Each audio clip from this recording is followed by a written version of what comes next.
Hello guys, welcome to 1000 Week Reich, another Axis victory scenario in Hearts of Iron 4. Like TNO, Germany won World War II, but there are some key differences. It's set in 1952, 10 years before the TNO start date of 62. The Soviets haven't fractured into a million warlord states, instead relocating to a government in Perm. Britain is still alive and well, no Operation Sea Lion has occurred. And America, well, they defeated Japan still and have the occupation over the country. It's taken me way too long to get to play this mod. I'm in a bit of a new mod craze right now. There are 3 mods that I'm going to be adding to my rotation of videos that are coming up in my next videos. Obviously this one, 1000 Week Reich, Old World Blues, and Novum Vexillium.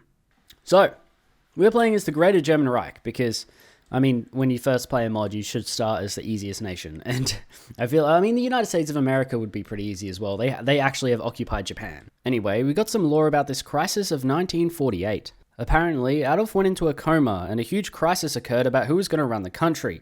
One of the generals, Henning von Tresckow, decided to form a new government and declare himself as the leader of Germany. Obviously, a lot of people disagreed with this, and it was on the brink of civil war until Adolf woke up from his coma. When he woke up, he executed Tresckow, but there still remains a power vacuum of who's going to run the country. And now, in 1952, his health is fading once again, and who's going to run the country, we still don't know. So it looks like we're on the brink of collapse. We actually have rocket sites. Look at this. Ooh, that's cool. Because it's set in 1952. This is a whole 10 years before when TNO starts. So these are all the normal laws.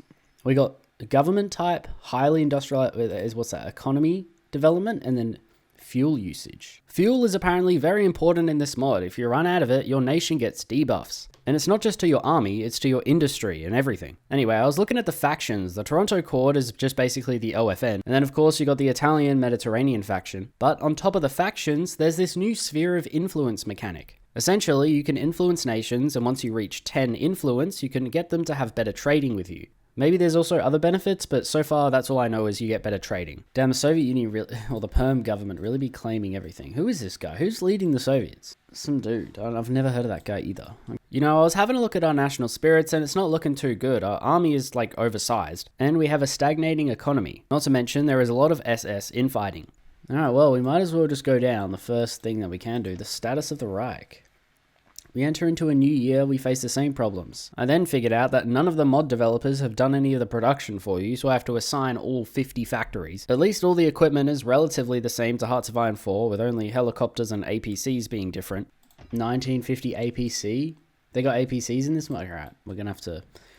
I guess the division designs are going to be different. Fortunately, starting as Germany, good divisions are already made for you, so I don't really need to change them too much. And then there's encryption and decryption. What? This is back before, what's that DLC that got rid of this? Why is this here? We have 115 divisions, and our army is over 1 million men. That's pretty good. We can have an atomic bomb. Wait, we haven't even made atom bombs yet? Apparently not. Meanwhile, America has got, the biggest nukes you can imagine. Anyway, we're really close to completing it anyway, so the Cold War is about to begin. There's a UN. Am I included? I don't think I'm included. Something tells me I'm not included in this UN. Anyway, the game offered me a bunch of tutorials, which I then read through, briefly. Italy has its own. Mine is huge. Okay, so even even though these guys aren't in my faction, they're still in my sphere of influence, like Sweden, Hungary, Romania, and we got the French state over here. And then we got Free France. I saw this. Oh, French government in exile. Charles de Gaulle is ruling from Brazzaville. China leaves northern Vietnam. Oh my god. We have a North Vietnam. Oh my god, that's so cool, because the Republic of China's in charge. So now instead of a North communist, we have a South communist with Saigon. I don't know why I'm so fascinated about this. It's a cool nod to Vietnamese history about how China intervened. Speaking of Vietnam, I'm going there in November. I'm going to be filming a bunch of vlogs and live streams about the Vietnamese culture, history, the war museum. So let me know if you'd be interested in a vlog style video like that, like I spent 3 weeks in Vietnam or something. How do we get 15% stability from Volkswagen? Throughout this year, we get a bunch of events about who gets to meet with Adolf, and effectively, we get to choose who we side as in the German Civil War. Yes, there is a civil war. We also get to choose whoever has the best plan for the economy, and I chose Speer, but whatever. We're going to let Speer's influence grow. Spanish Morocco, and then a communist uprising in Mongolia. Oh, that's that red outline. And then Morocco and Spain are at war. Morocco are going to get clapped. Bulgaria requests debt relief. No. You've literally got your empire, bro. This is everything you could have ever dreamed of, and you're still having problems. See, I don't know what different paths there are. I'm just going in completely blind. I've literally got no idea what paths there are, so we'll do this now. Anyway, we finally got the atomic bomb, and it shows us it being detonated here. Yep, okay. Germany tests atomic bomb. There it is. Do America have the atomic bomb? Germany does not have the full capabilities to produce atomic bombs on an industrial scale, unlike the United States. Norway wanted independence, so I gave it to them, and then there was a question about the Constitution. Offered US... What? The Norway regime has offered us military assistance when Germany requires in exchange for allowing Norwegian independence. Okay, yeah, that sounds good. So now they gained independence? There's still enough action though, so that's important. I can go to partial mode now, which I am going to do. If I can do it, I might as well. But here's the GDP button. There it is. I was looking for it. It's up here. All right. Number 2. Oh, America. Damn, they're way ahead of us. They're over 100 billion. Yeah, there is some sort of economy system, but it's not like TNO or anything. There's no money. It's just civilian factories like Vanilla Hoi 4. Yo, what's going on in the Far East? I think there's a bunch of wars. Yeah, down here. Oh yeah, I haven't really updated you on the law in the Far East. There was a Russian Republic that America created, and in between the Soviet government and the Russian Republic are some warlord states. I'm on speed 5 now, because I genuinely... Oh, there's a whole border war. Yo, come on guys, go. We won it, I think. I don't know actually. This war went on forever, the border conflict. After like a few minutes, I was like, okay, I'm not looking at this anymore. This border conflict is going on forever. God damn. Anyway, I managed to invite Greece into our faction. This wouldn't matter, because next year we're going to be plunged into a civil war, and all of our faction members disappear. The French Civil War. Oh, the super event. Yep, so they're trying to take back their homeland, and well, I'm about to lose mine.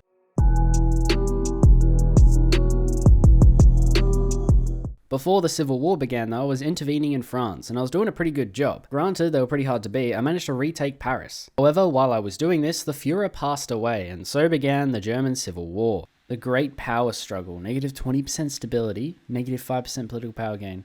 Just before it happened though, I decided what side the Wehrmacht would pick, which ultimately decided who we were playing as. Goring. Oh, we're gonna go Speer and Goebbels. Braun speaks for Speer. Okay. There's a big funeral, but there's going to be an even bigger event. Similar to TNO, our Reich commissariats began to plunge themselves into civil war. The Reichsmarshal knocks. There's so many weird events. We can like close the doors or let this guy in. Does it matter? I forgot what I chose here, but then there was another event which I got to decide whether the Senate applauded Bormann or not. Like, is this affecting who I play as in the Civil War? I don't know. Okay, I'm just clicking these decisions. Bormann removed. I can invite Speer and Goebbels. Göring shall lead the people. The SS needs to bring security. Elect a mediatorial leader. This decision pleases none in the inner circle. Ribbentrop. We have Ribbentrop. Now, I'm not sure, but if I was able to please the inner circle, whether I would be able to avoid the Civil War? I don't know. I wanted to do it, so here we go. We're playing as Ribbentrop, I guess, now. Berlin confusion. While everything at first seemed normal, a huge firefight suddenly broke out outside of the Reichstag. Reports were unclear on who or what caused the firefight, and police first responders to the scene were fired upon. German Civil War. Okay, we can choose. Government stands firm. The junta is the only option. Himmler will save Germany from the chaos. Again, more options. It seems like there's just infinite paths. Anyway, I chose the junta, so now we're playing as Manstein. Which one are we? We've got Manstein. Again, this is just my first playthrough, so give me a break if I don't know what's happening. Okay, new focus tree. Yeah, okay, cool. Now, unlike TNO, there are only 3 sides in this civil war: the military junta, which I'm playing as, the government under Ribbentrop, and then the SS, which Himmler is under control of. But I think these leaders for each one could change depending on what decisions I made. Anyway, I managed to connect my 2 fronts from the northeast and south, giving us one solid front line against the government. This actually might be kind of hard. I don't know if this mod's hard or easy. French, yeah, the French government in exile has won that. My aim was to let the SS and the government fight it out, while I remained quiet under the radar and eventually sweeped in and killed them all. The SS and the government are fighting pretty hard though. I think if I just like stay on the side, stay out of it a bit, you know, and then just come in and take out both of them. And I completely ignored my advice and immediately started pushing in the north. But it was working well, and I eventually started advancing along the whole front. Posen. And then, hang on, this is also an option to encircle. And this is okay. We're doing a lot of stuff in the north here. Then we got uprisings in some of the non-Cord land, such as the Czech Republic and Switzerland. Thank God I didn't have to deal with Switzerland. That would be just really annoying. The Czech Republic wasn't too bad though. The SS had made a lot of ground though, and now the majority of our front was against the SS and not the government. So I decided to shift my focus towards them, and I began advancing against them too. Looming political crisis. What is this? We need to complete the Civil War, and if not, we get a bunch of because I guess we're like we're a military government, so we don't actually have like a proper leader. We also need to defeat Switzerland in a certain amount of time, or we will wipe peace with them. The Civil War would still be far from over and drag on into 1954.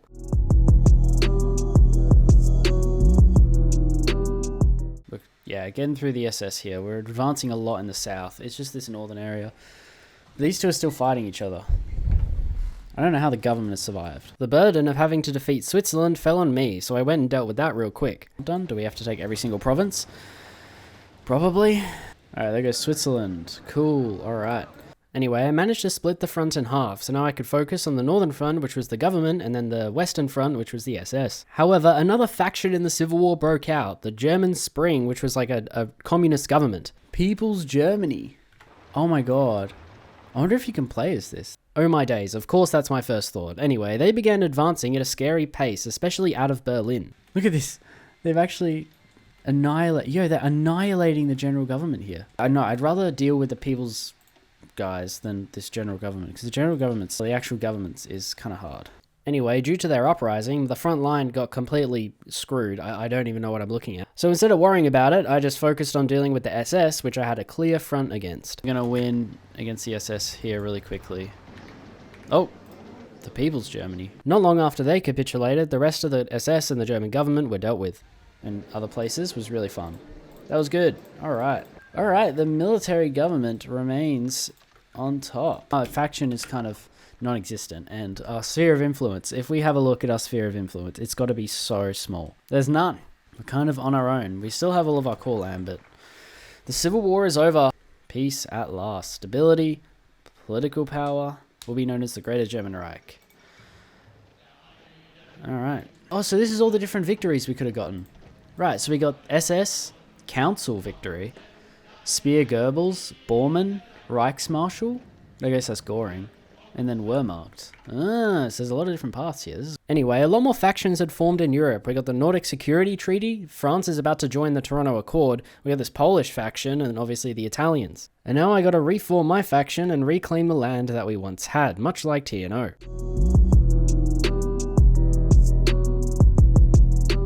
Now this is where things differ from TNO. In that mod, Russia is still reunifying, but here, the Soviet government still exists. And here, they start taking advantage of this opportunity. What's happening with the Russian Republic? The Russian Republic is going in on Soviet Novosibirsk with Nikita Khrushchev. These guys, the Novgorod Partisan Zone, right? So this is the Russian National Republic here under Byashenko. Anyway, I managed to get Bulgaria into my faction, which is a pretty strong ally. But they've got their own issues and I've got my issues, so I probably won't support them in any war unless we have the same goal. I'm not training any divisions because I don't have any equipment. How big's our army? Is it shrunk? It's halved. Oh my god, it was 1 million. Now it's... okay, wow. Then I started questioning the sphere of influence mechanic because I need to rebuild mine since I lost my entire sphere of influence after the Civil War. Does the Soviet Union get its own sphere of influence eventually? Can you create a sphere of influence as any major power? That would be so cool if you could do that. How do I get them in my sphere of influence? Wait, there's a way, there's a button that can explain it to me. Is it here? No, where's the help?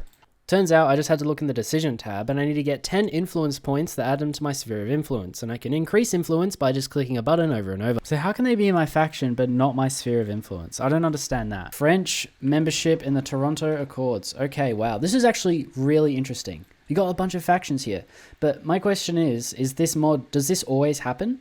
Is this like a mod where, like, you know, things like the France turns into a French Republic after the German Civil War and joins the Toronto Accord? Or is that like a random thing? Like, I'd have to play a few games of this to know. Or you could just tell me in the comments, is it like story driven, like Kaiserreich, where you have like 2 sides that always fight each other, you know, or 3 sides technically, and then, or is it like Vanilla Hoi 4 where it's just chaos? Damn, look at this. Whoa, they've got like oh my god. Okay. Wow. Yeah, that's a lot of divisions. Anyway, by 1956, I would start reclaiming my territory.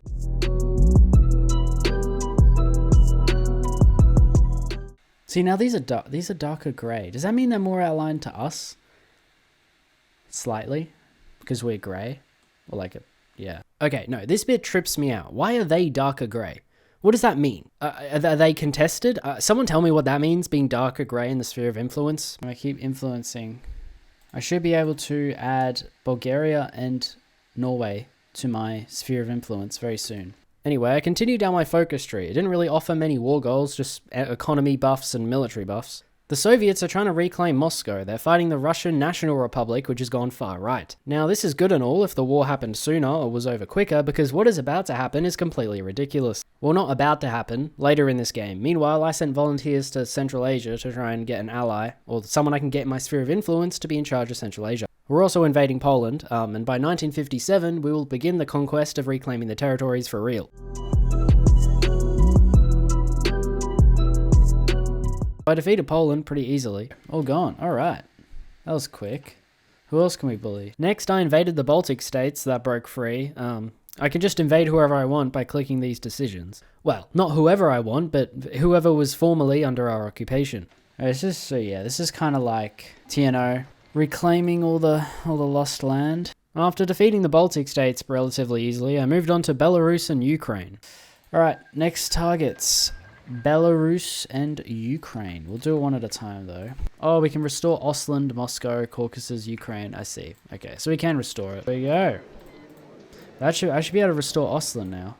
I then invaded Ukraine. They were probably the most difficult to attack, but while I was doing that, I noticed that Russia and the Soviets were still fighting. If I could attack the Russian national government while they were still fighting the Soviets, it would be a whole lot easier for me. What else? We have war goal against these guys. Alright, so we're going to have to end up splitting it with the Soviets.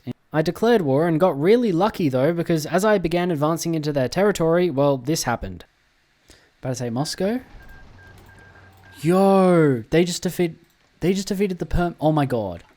That's so good for us. Just lost Moscow. Wait, they're about to capitulate. Oh my god. That's so good. They just defeated the Soviets, the Perm Soviet government, and now they're about to lose to me. Yeah, so this was kind of broken. This should have not been that easy, because the Russian National Republic army was all the way in like eastern Russia, so I capitulated them pretty easily, and all that was left was the Caucasus. End of the German-Soviet War. Yeah, wow. That was really the German-Soviet War right there. And there's the Cossacks. Alright, oh, we can add Portugal and Georgia to our sphere of influence now. Once we get 50. I'll add Portugal first, since they're probably the best country.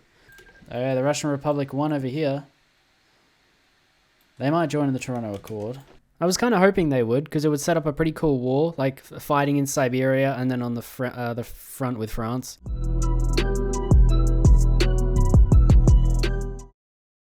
Okay, for the following years, somehow, in my infinite wisdom, I managed to turn my microphone off and did not turn it back on again. This resulted in no audio being recorded for the rest of this game, but you still have post-commentary me, so I'm going to do my best to sum up what happened post-1957. We've only got one focus left that gives us war goals, and that is on the Bolsheviks, which don't exist anymore. However, it does give us a war goal on the Russian Republic too. Anyway, while I waited, I started fiddling around with all the map modes. It's like, there's so many. After fucking around for who knows how long, I finally decided to put my army on the Russian Republic. Before I invaded Russia, I invaded Central Asia, however. I don't know what use they were to me, I just did. By 1959, I had dealt with Central Asia and decided to invade the Russian Republic. And I got kind of screwed over. My Reich commissariat capitulated, but for some... They were so weak, I don't know. But now my army was stranded in the middle of Siberia. Fortunately, I had a whole nother army that was on the French and Italian border that I brought over to rescue them. Once I cleaned up that complete mess, it was back to, pushing. 1960, I spent the whole year advancing across Siberia, eventually reaching Vladivostok. This video was supposed to be way longer, but to be honest, it would just be a bit of filler, and there was not really much content post microphone cutting out / me not turning it on. Like after Russia, I didn't get any more war goals in my focus tree, like that was it. So I was kind of disappointed. However, at the very end of this game, I did realize that my mic wasn't on, and I managed to give a quick summary of my thoughts after this game. Dude, has my microphone been off this entire time? No way. Oh, that's so annoying. That is no way it's been off this entire time. Oh well. Nothing happened. We literally just invaded Siberia and then Central Asia, and yeah, I don't know. I was kind of like, It doesn't seem there's any more content. It was this. I don't know. I was thinking like this uses the old infrastructure, right? Look, it uses like the railroads and the experimental facilities, but you go to infrastructure, it's out of 10 instead of 5, like in Vanilla Ho 4. So I don't know if this mod's really outdated or not, if it's not really being kept up with. I don't know. Should I add it to my rotation of videos? Should I not? Is there more paths? Are there better paths than this one? Because I went down Manstein. Could have gone down any of these, but they all just kind of lead to the same thing. It's like different flavor of the same thing, like just invading Siberia. So I don't know. Maybe there's some better paths. Maybe there isn't. Let me know down below if you want to see this more often. Anyway, thank you guys so much for watching. Next video, we're playing Old World Blues, so stay tuned for that one. It's going to be good fun, and I'll see you guys in the next one.